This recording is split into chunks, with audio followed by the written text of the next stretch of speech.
आणखी एका breaking news आहे। पुण्यामध्ये बनावट नोटा जप्त करण्यात आल्या आहेत। 10,35,000 रुपये किमतीच्या या बनावट नोटा जप्त करण्यात आल्या। सहकारनगर पोलीस ठाण्याचे पथक रात्रीच्या वेळी गस्त घालत असताना एका संशयित इसमाला ताब्यात घेतलं।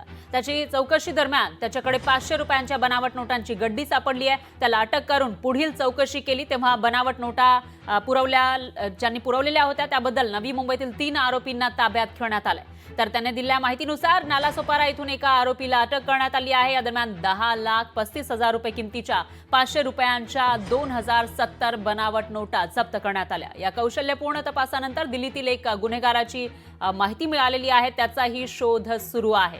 तर एका संशयित इसमाला आधी ताब्यात घेतलं पोलिसांनी आणि त्याच्याकडे 500 रुपयांची बनावट नोटांची गड्डी सापडली। त्याची चौकशी केली। त्याच्यानंतर इतरही आरोपींचा सुगावा लागला। 3 आरोपींना ताब्यात घेतलं आणि त्यांनी जी माहिती दिली होती त्यानंतर नालासोपारा इथूनही एका आरोपीला अटक केली आहे।